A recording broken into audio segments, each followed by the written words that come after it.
오늘은 새날 아침이라는 제목으로 하나님 말씀 함께 나누도록 하겠습니다. 여러분, 새해 아침에는 어느 가정에서나 떡국을 만들어 먹는 풍습이 있습니다.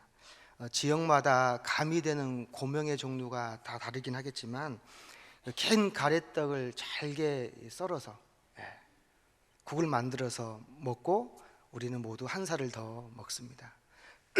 그래서 설날 아침에 먹는 떡국을 첨세병이라고 하지요. 한 살을 더 먹는다라는 의미입니다. 그래서 어렸을 때 한 살을 더 먹고 싶은, 빨리 어린이 되고 싶은 많은 어린이들이 떡국 2그릇 먹고 2살 먹었다. 저도 그렇게 했습니다. 지금은 그렇지 않죠. 떡국 먹으면 나이가 많이 든다면 안 먹을 겁니다. 그렇죠? 떡국 참 맛있잖아요. 근데 그 떡국을 먹는 의미가 다 있습니다. 명절에 또는 모든 절기마다 먹는 음식이 다 의미가 있는 것처럼 떡국의 의미가 있는데, 먼저 이 하얀 쌀로 만든 이 떡은 그 하얀 떡만큼 새해 우리가 깨끗하게 한 해를 시작해야 한다라는 의미가 있고요.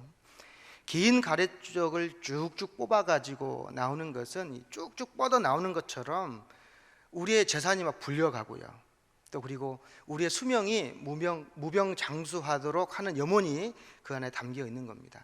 예전에는, 지금 막 썰어서 오지만 예전 집에서 다 썰었잖아요. 집에 썰면서 이렇게 하나씩 썰면서 주는 거야. 모양이 어떤 모양이죠? 동전 모양이죠. 이렇게 썰면서 한 해에 써는 만큼 내 재산이 불어났으면 좋겠다라는 의미가 담겨 있는 게 우리가 설날에 떡국을 먹는 의미입니다. 이스라엘에도 우리와 설날 같은 새해가 있습니다. 그들은 그날을 로시 하샤나라고 합니다. 로시는 첫라는 뜻이고요, 하냐나는 그 해라는 뜻입니다. 그래서 해의 머리, 해의 첫날을 로시 하샤나라고 하는 것이지요. 그래서 그날에는 이스라엘 백성들은 크게 나팔을 불러서 새해를 알립니다. 그래서 그날을 우리가 나팔절이라고 하잖아요. 그래서 그 나팔절을 시작해서 10일 후에 대속죄일이 시작이 되는 겁니다. 그래서 7월 10일 대속죄일이 시작되는데, 우리 양력으로 따지면 한 10월 초가 되는 건데요, 오늘이 딱 10일입니다. 그 이스라엘 사람들로 하면 오늘이 바로 대속죄일이 되는 거라 할 수 있겠죠. 이스라엘 사람들도 우리처럼 떡국을 우리가 먹는 것처럼 그들도 음식이 있어요. 그러니까 둥근 한라빵을 먹는데, 이 한라빵은 둥근 모양처럼 다시 한 해가 순환되어 시작했다라는 의미가 있고, 또 사과를 먹습니다. 사과도 둥글잖아요. 예쁘잖아요. 예쁜 모양처럼 모나지 않고 둥글둥글하게 한 해를 잘 보냈으면 좋겠다라는 의미가 있고, 세 번째는 그것들을 꿀에 찍어 먹는데, 여러분 예상하는 것처럼 꿀처럼 달달하고 맛있는 그런 한 해가 됐으면 좋겠다는 소원을 갖고 이 한라빵과 사과와 꿀을 이들은 먹습니다. 그렇다면 여러분, 그 이스라엘 새해인 그 로시 하샤나는 좀 전에 말씀드렸던 것처럼 한 9월 말이나 10월 초가 되는데요, 왜 그들이 우리가 따지면 양력 1월 1일 기점으로 하지 않고 그들의 우리로 따지면 10월 달로 하냐면, 그 달이 그 탈무드에 의하면, 이스라엘 백성들 탈무드에 의하면 그날이 하나님께서 사람을 창조하신 날로 봅니다. 그리고 요셉이 애국 감옥에서 나온 날이 그날이고요, 모세가 바로 앞에 이스라엘 백성들을 보내달라고 섰을 그때가 바로 이 하샤나의 날이라고 그들은 여겼기 때문에 이 날을 새해로 여깁니다. 그러니까 창조의 날이고 새로운 시작의 날이라고 해서 그들은 이 날을 새해로 여긴다라는 것이죠. 때문에 로시 하샤나는 하나님의 뜻대로 살지 못해서 괴로워왔던 우리의 삶이 이전 우리의 삶을 회개하고 거룩한 삶으로 다시 태어나기를 소망하는 마음이 담겨져 있습니다. 그리고 또 나와 나의 가정이, 또한 우리 공동체가 또 혹시나 하나님과의 언약을 깨트리며 살지는 않았는가, 다시 그 언약을 기억하면서 새롭게 시작하는 의미가 그 안에 담겨져 있습니다. 그리고 말씀처럼 창조의 목적대로, 하나님께서 나를 만드신 창조의 목적대로, 아담을 만드셨던 것처럼 나를 만드신 그 목적대로 내가 살아가고 있는가, 그것을 점검하는, 그것이 바로 로시 하샤나의 날이라는 것이죠. 여러분, 그래서 이들은 그 날에 우리가 새해 복 많이 받으세요 라고 인사하는 것처럼 그들이 또 인사를 해요. 어떻게 인사하냐면, 당신의 이름이 올 한 해 하늘에 기록되기를 원합니다 라는 그런 이름의 인사를 해요. 옆에 있는 분들에게 우리도 그 인사를 배워서 함께 인사하면 좋겠는데요. 이렇게 인사합시다. 올 한 해 당신의 이름이 하늘에 기록되기를 바랍니다. 예, 이미 우리는 상명책에 기록되어 있기 때문에 그렇게 생각해야 되죠. 다시 내가 구원을 받으란 말인가? 그런 의미보다는 하나님 나라에, 저는 그런 생각해봐요. 생명책이 있다면 선행책이 있을 수 있고요, 그 날에 무슨 여러 가지 예배책도 있을 수 있고 만책이 있을 수 있다고 상상을 해봅시다. 그 기록에 제 이름이 기록되면 좋잖아요. 국률의 책에, 또 선행의 책에, 하나님이 정말 이뻐하시는 그 책에 나의 이름이 기억된다면, 그 이름이 올 한 해 기록이 많이 된다라면 올 한 해 하나님과 동행하는 삶이 되는 줄로 믿습니다. 그렇다면 이스라엘 사람들이 새해 첫날이 되면 여러분 어떤 말씀을 읽게 될까요? 우리는 보통 송구영신 예배 때 말씀 뽑잖아요. 그 말씀대로 살아가려고 노력하잖아요. 근데 그들은 그것보다는 말씀을 읽습니다. 새해 첫날에는 창세기 21장 말씀을 읽는데, 21장 말씀이 어떤 말씀인지 아시죠? 예, 이삭이 태어난 장이 21장입니다. 약속의 그 자녀가 태어났던 것처럼 우리가 그토록 고대했던 삶의 그 축복이, 고대했던 기도의 제목들이 이루어지기를 바라고, 또 이삭의 이름처럼, 이삭이 웃음이잖아요. 올 한 해 동안에 웃음이 가득한 해 되기를 소망하는 마음으로 창세기 21장을 읽는다는 것이죠. 여러분, 저와 여러분 삶 가운데서 이삭을 받았던 아브라함의 복이 저와 여러분 간에 충만하기를 바랍니다. 둘째 날에도 읽는 말씀이 있습니다. 둘째 날에 읽는 말씀이 오늘 읽었던 바로 이 창세기 22장 말씀인데요. 여러분, 22장 말씀은 이 새해 읽기에는 조금 좀 어색하기도 하고 다소 침울한 내용이지 않습니까? 하나뿐인 아들, 가장 사랑하는 아들을 제단의 제물로 드려야 하는 말씀. 생각해 보세요. 여러분, 이와 같은 일이 여러분 가운데 있으면 어떻겠어요? 하나님, 여러분이 가장 사랑하는 것을 지금 다 바쳐라, 그것들이 여러분 삶 가운데 제거된다라고 생각한다면 여러분, 그 날을, 그 해를 여러분 행복한 해라고 생각할 수 있겠습니까? 그런데 이스라엘 백성들이 창세기 22장을 읽었다라는 것은 아무래도 이 말씀을 통해서 우리 가운데 주시고자 하는 의미가 있다라는 것이 아니겠어요? 여러분, 22장을 여러분 함께 묵상하고 읽어가는 가운데서 여러분의 눈길이 좀 머무는 그 지점에서 올 한 해 내가 어떻게 살았으면 좋겠다. 여러분, 22장은 굉장히 많은 말씀이 담겨져 있잖아요. 각자가 느낄 수 있는 본문의 말씀이 너무나 다르고 와닿는 말씀이 너무 다르잖아요. 멈추는 그 지점에서 내 한 해에 나는 어떤 말씀을 붙잡고 살아가야 되겠다라고 우리는 볼 수 있다라는 것이죠. 근데 여러분, 오늘 이 말씀 중에서 1절에 그렇게 시작해요. 첫 번째 뭐라고 나오냐면 그 일 후에라고 시작합니다. 그 일 후에. 여기서 말하는 그 일이 무엇일까요? 여러분, 이 그 일은 21장에 기록된 세 가지를 이야기하는데, 그 일이 뭐냐면 아까 말씀드렸던 것처럼 이삭이 태어난 거고요, 두 번째는 뭐냐면 이삭의 태어남으로 인해서 있었던 그 가정의 갈등이 있었습니다. 이스마엘 때문에, 이삭과 이스마엘 그 모자 가운데 있었던 갈등 때문에 이스마엘의 모자를 광야 가운데 내어보냅니다. 세 번째 뭐가 있냐면 아비멜렉과 함께 화친을 맺게 돼요. 그래서 부엘세바라고 하는 기름진 그 땅, 남단에 있는 그 땅을 아브라함이 얻게 됩니다. 어쩌면 가장 좋은 땅을 얻어서 아브라함이 가나안의 근거지로 삼았던 땅을 얻게 된 것이죠. 그렇다면 그 일 후에라는 게 무엇이에요? 아브라함이 갈대아 우르를 떠나 하나님의 말씀을 떠나왔잖아요. 여러분, 75세 떠났으니까 100세 얻었습니다. 25년 만에 겨우 아들을 얻었어요. 그 기쁨을 얻었습니다. 그리고 그 가운데서 이루었던 그 갈등, 가정의 그 갈등들도 제거되었어요. 약속도 받았지요. 갈등도 제거되었죠. 마지막에 삶의 터전인 부엘세바까지 얻게 된 그때에 오늘 이야기가 시작된다는 겁니다. 나는 모든 것을 다 얻었다, 이제는 고생이 끝났고 행복이 시작했다, 그 지점에 지금 바로 그 일 후에 오늘의 사건이 시작된다라는 것이요. 그 사건이 무엇입니까? 아브라함아, 내 아들, 내 사랑하는 아들 독자 그 이삭을 데리고 내가 지시한, 내가 알려준 그 땅으로 가서, 그 한 산에 가서 제단에서 그 아들을 제물로 드려라.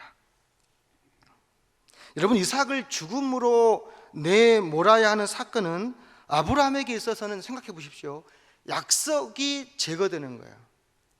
약속의 대상이고 약속의 본질이잖아요.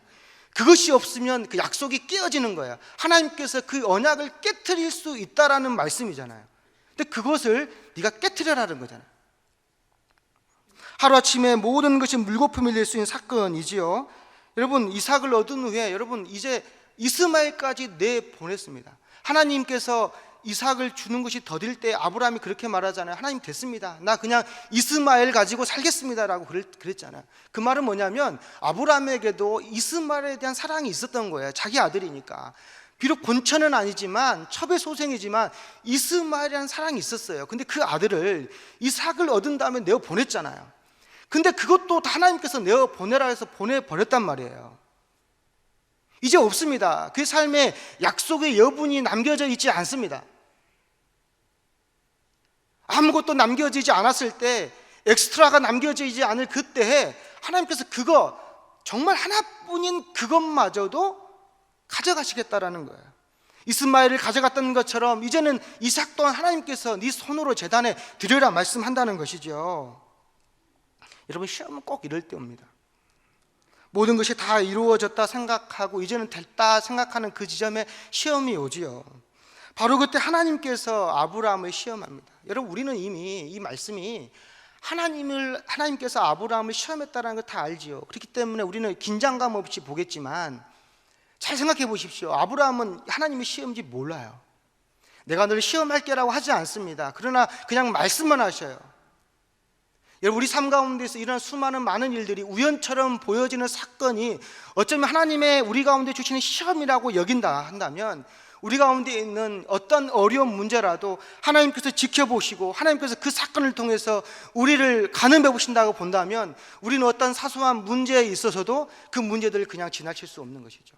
사랑하는 성도 여러분, 올 한 해 여러분 가운데 닥치는 모든 환난과 시험 가운데서도 하나님께서 지켜보심을 믿으시고 승리하는 여러분 되시기를 축복합니다. 그렇다면 여러분, 이스라엘 사람들이 이 창세기 22장을 읽는 이유가 무엇일까요? 22장을 왜 읽어요? 아마도 올 한 해 우리의 삶에 이처럼 이해할 수 없는 삶의 요구가 펼쳐질 수 있다는 것을 생각하는 것은 아니겠습니까? 또한 감당하기 벅찬 시험이 우리를 기다리고 있다는 것을 보여주는 것이 아니겠어요? 하나님을 살아가는 동안 하나님께서 계시지 않은 것 같은, 하나님께서 나를 도와주지 않는 것 같은 그러한 어려움이, 그 갈등이 우리 가운데 있을 수 있다는 것을 보여주는 것이라 생각이 드는 것이죠. 여러분, 이와 같은 이해할 수 없는 삶의 문제와 시험 앞에 우리는 그렇다면 어떻게 해야 할까요? 바로 오늘 아브라함처럼 아브라함을 통해서 너희가 배우라는 것입니다. 아브라함을 통해서 그 시험이 왔을 때 어떻게 할지를 배우라라고 말씀합니다. 아브라함 여러분 어떻게 반응하고 있습니까? 아브라함은 이해할 수 없는 하나님의 요구 앞에, 제가 설교 제목을 썼던 것처럼 새날의 아침이라 그랬는데요, 그 아침 일찍이 일어나서 장작을 팹니다. 그리고 두 종을 준비시키고 잠들어 있는 그 아이를 깨우는 것, 그 일을 합니다. 그리고 저도 아이가 있지만 아침에 유치원 보낼 때 깨우는 게 그렇게 어렵습니다. 근데 그 아이 막 좀 더 자겠다는 아이 깨우는 거 굉장히 어렵더라고요. 근데 여러분, 그 아이를 죽이러 가야 돼요. 우리 아이 조금만 8시 반에 일어나기 싫어가지고 좀 5분만 더 자자고 하는 그 아이 깨우는 거 힘든데, 경험하시죠 여러분? 5분만 더. 오늘도 그래서 지각했습니다. 그 아이 깨우고 오느라. 근데 여러분, 그 아이를 죽이러 가야 돼요. 죽이러 가는 아이를 아침 일찍 깨운다는 이 아브라함의 마음이 어떨까요? 깨우고 싶지 않을 것 같아요. 근데 아브라함 일찍 일어나 그 아이를 깨운단 말이죠. 아브라함은 어떻게 순종할 수 있었을까? 히브리서 11장 17절 말씀에 보면 아브라함은 시험을 받을 때에 믿음으로 이삭을 드렸으니 그는 약속들을 받은 자로되 그 외아들을 드렸느니라. 여러분, 아브라함은 시험을 받을 때 믿음으로 순종했다라고 기록하고 있습니다. 평소 믿음을 보여주지 못하면 결정적일 때 순종할 수 없는 것이죠. 어떤 한 목사님께서 설교하는 중에 이런 말씀을 들은 적이 있습니다. 그분이 오카는 목사님과 그런 사역을 하셨던 분인데, 본인이 오카는 목사님과 사역하는 게 굉장히 큰 복인데 그 중에서 가장 큰 복이 뭐냐라고 말을 하냐면, 옥 목사님을 통하여 순종의 훈련을 배웠다는 거예요. 그 무슨 말이냐면, 어떤 어려운 문제가 있더라도 옥 목사님이 이렇게 뭐 하라고 하면 그냥 그대로 하면은 다 됐대요. 이렇게 하라고 하면은, 이렇게 하라고 하면 그것이 하나님의 뜻과 크게 배치하지 않는 참 하나님이 기뻐하시는 일로 만들어지는 성공의 경험들을 하게 되었다는 거예요. 근데 어느 날 옥 목사님이 그 목사님 불러서 이 목사 개척 준비해 그랬다는 거예요.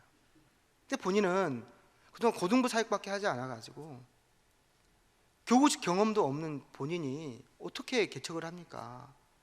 본인은 안 됩니다라고 말하고 싶은데 거기서 네 알겠습니다 그랬다는 거예요. 왜 그러냐라고 자기가 생각해 보니까 그동안 목사님이 자기에게 했던 이야기들은 그걸 따랐을 때 언제나 기뻤고 승리했고 하나님께서 기뻐하는 일이었다는 거예요.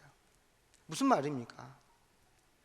평상시 했던 그 승리의 기억들, 감격의 기쁨들, 그 은혜가 계속 반복되다 보니까 그 옥 목사님에 대한 그 믿음이 자기 자신을 개척할 수 있도록 내몰았다라는 것이죠. 사랑하는 성도 여러분, 연약한 한 인간을 신뢰해도 여러분 그들을 믿어도요 그의 말을 순종하고 우리 인생을 던질 수 있습니다. 그렇다면 여러분, 우리 하나님이 이 옥하는 목사님만도 못하겠습니까? 우리 하나님이 그동안 우리 삶 가운데서 은혜를 베풀어 주시고 구원을 주신 하나님이 여러분 사람보다 못하시겠습니까? 그의 아들을, 그 독생자 예수 그리스도를 십자가에 못 박혀 죽이신 이가, 그 아들 우리에게 아낌없이 주신 이가 우리에게 다 채워주지 않겠습니까? 우리에게 그 믿음이 있다면 우리는 순종할 수 있을 겁니다. 아브라함은 자신을 갈대 우르로 불러내신 그리고 인도하신 하나님을 신뢰하고 믿었기 때문에 아침에 일찍이 일어나 모리아로 갈 수 있었던 것입니다. 이 믿음이 저와 여러분 가운데 있기를 축복합니다. 여러분, 그렇다면 모리아로 가는 아브라함의 모습은 어떤 모습이었을까요? 아브라함이 모리아의 한 산을 향하여 가는 모습을 상상해 보았으면 좋겠습니다. 그가 어떻게 걸었을까요? 여러분, 굳은 믿음을 가지고 힘차게 걸어갔을까요? 그러나 제가 상상해 볼 때요, 아브라함은 자신 있는 걸음이 아니라 아주 힘없는 걸음으로 그 모리아를 향하여 걸어갔을 거라 생각이 듭니다. 우리 4절을 함께 보겠습니다. 4절 말씀을 함께 읽었으면 좋겠습니다. 시작. 제3일에 아브라함이 눈을 들어 그곳을 멀리 바라본지라. 네. 여러분, 아브라함은 3일 길을 걸어서 모리아 땅에 도착했습니다. 하나님이 지시한 산을 바라볼 수 있는 곳에 이르렀습니다. 모리아 땅에 가서 하나님께서 지시한 그 산이 보여요. 이제 제3일에 눈을 들어서 그 산을 멀리 바라보는 것이지요. 아마도 여러분, 그동안 아브라함은 고개를 이렇게 숙이면서 왔던 것은 아닐까 생각을 해봅니다. 3일이 되어서 그 산을 바라봤다는 것은 그때까지 아브라함은 고개를 숙인 채 걸어왔겠죠. 여러분이 보통 목적지는 희열의 공간이잖아요. 만족의 공간이란 말이에요. 근데 그 목적지에 왔는데 아브라함은 즐겁지 않아요. 고통이 더 커집니다. 여러분, 이 하나님께서 지시한 산에 오른 앞에 선 이 아브라함은 어떤 기도를 했을까요? 그 산 앞에 다다른 이 아브라함이 과연 어떤 기도를 하나님께 드렸을까?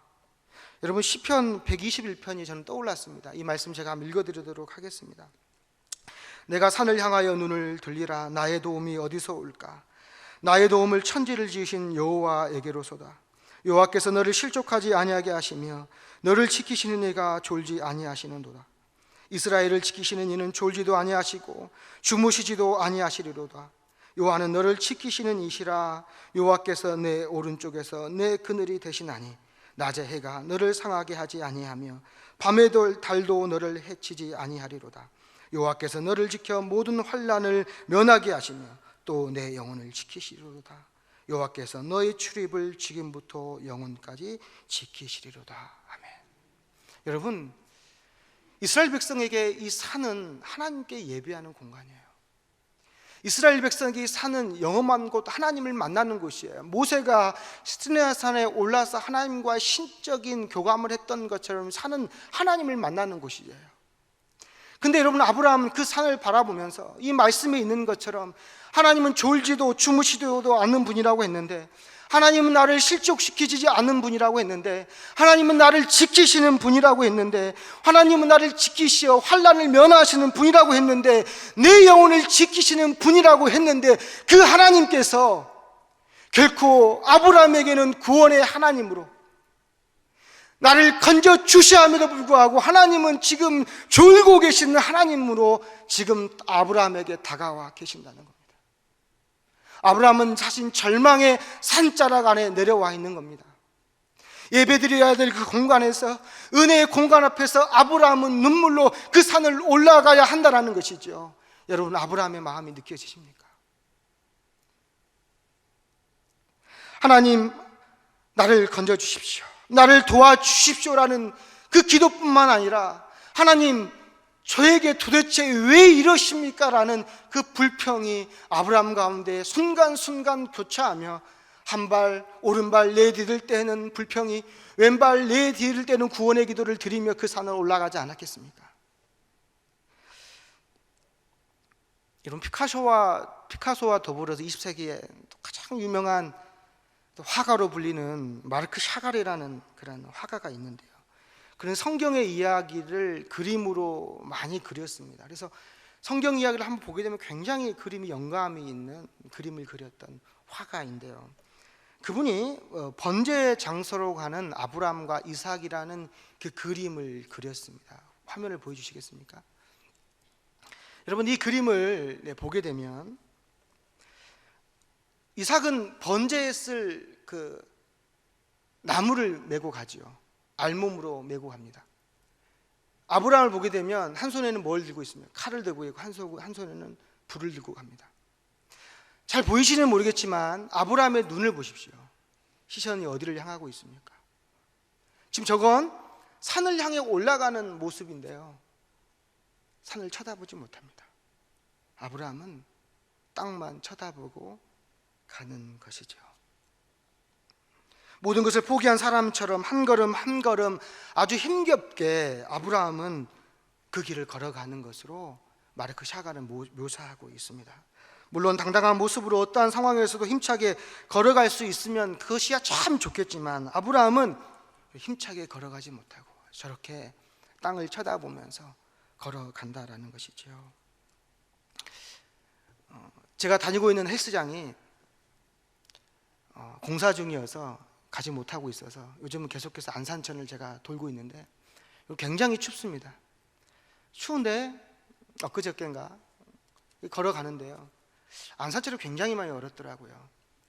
사람들이 멀리 보니까 어떤 성인 한 분이 안산천을 얼음 위를 걸어서 건너가는 거예요. 제가 보는 제가 굉장히 조마조마하더라고요. 혹 깨지진 않을까. 보니까 강하게 얼어 있는 것도 있지만 이게 경사가 있는 그 지역에는 물이 좀 보이기도 했어요. 근데 그걸 걸어가는 거예요. 얼마나 조마조마하던지요. 그걸 보면서 어린 시절 제가 썰매 탔던 기억이 났습니다. 여러분, 그때는 얼음이 깨질까 걱정하지 않았습니다. 작은 그 냇가에 얼음이 얼려 있으면요, 얼음이 깨질까 생각 그냥 갑니다.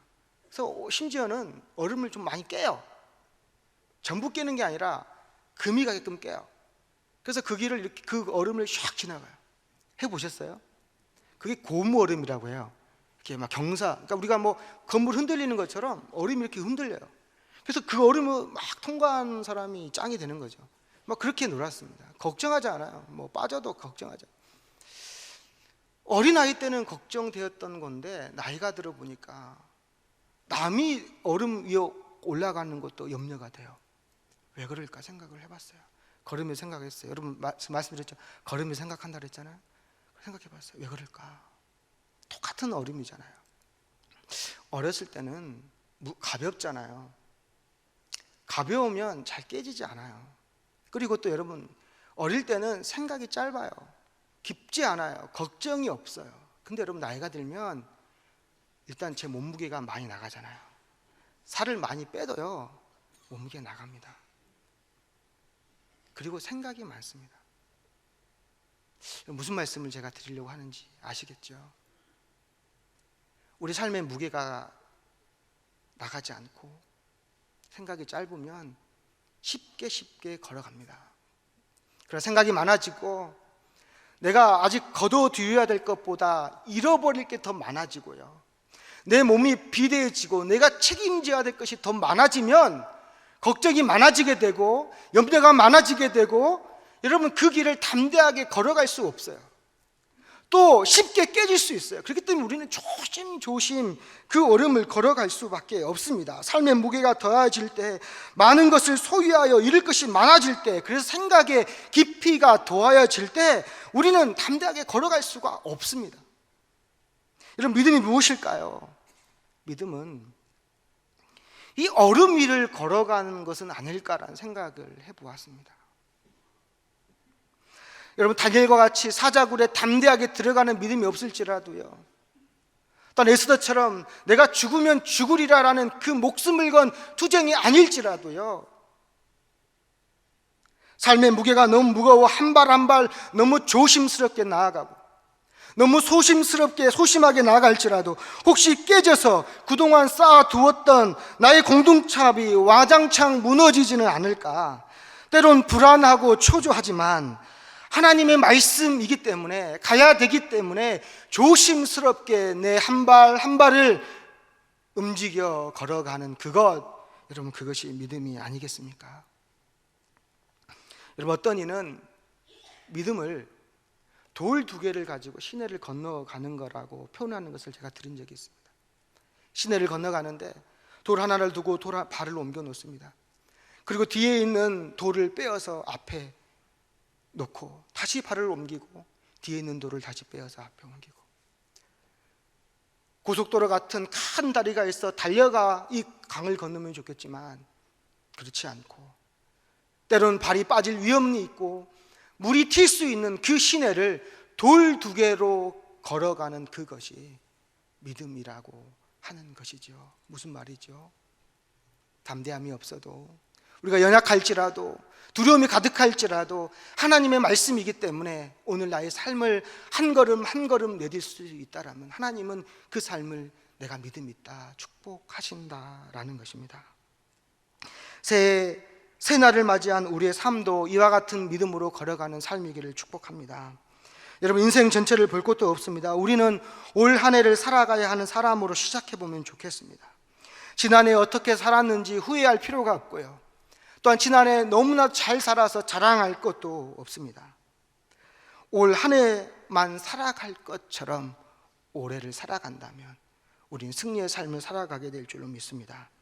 올 연말이 마지막인 것처럼, 그래서 송구 영신 예배를 하나님이 지시하신 모리아의 한 산임을 기억하여 그 마지막 그 예배를 향하여 달려나아간다라면 우리의 삶은 아브라함이 아침에 일찍 일어나 장작을 펼 수 있었고 잠들어 있는 이삭을 깨워 나설 수 있었던 것처럼 우리는 힘들어진 우리의 몸을 일으켜 세우고 신을 다시 운동화 끈을 다시 묶어서 우리는 그 길을 달려갈 수 있을 거라 생각이 듭니다. 여러분, 그렇다고요, 우리 연말이 가면 모든 것이 쉬워진다고, 다 잘 될 거라고 말하기는 어렵습니다. 시작이 어려웠던 만큼 마지막은 더 어려울 수 있습니다. 왜 그럴까요? 아브라함도 그랬습니다. 목적지인 모리아에 가까울수록 아브라함의 고통은 더 커졌잖아요. 왜 그렇습니까? 목적지에 다다를수록 아들이 죽잖아요.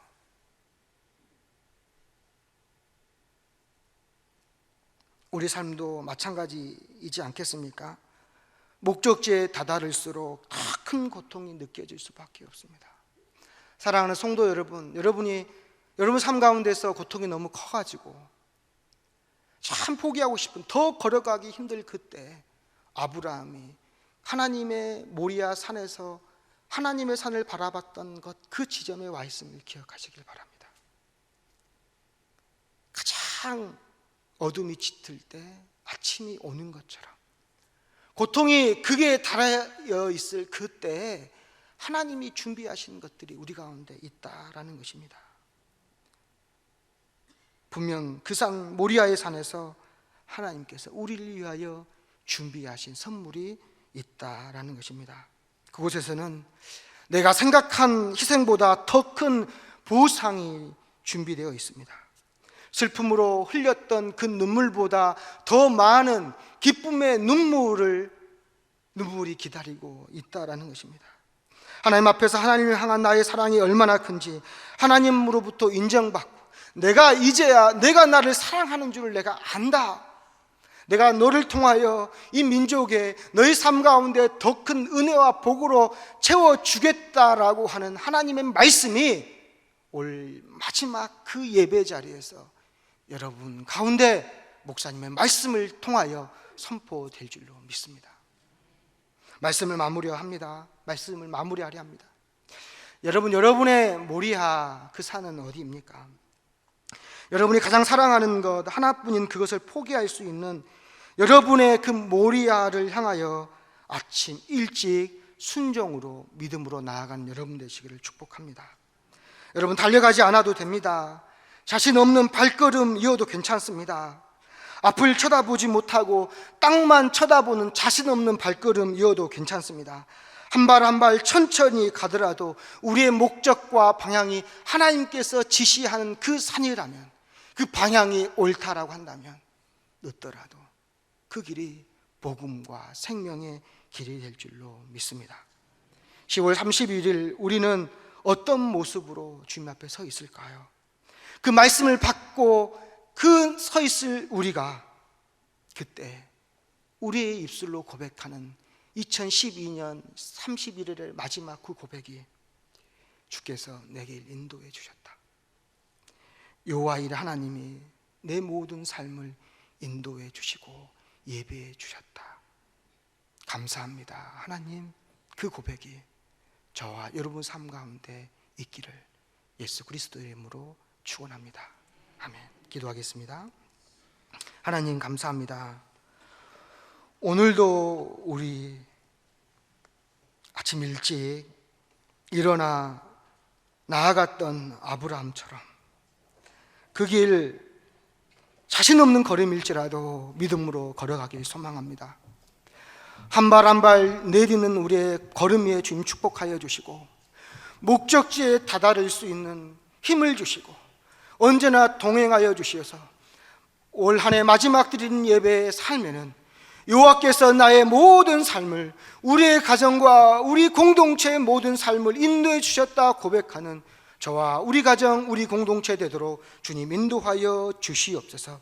감사드리고 예수 그리스도의 이름으로 기도합니다. 아멘.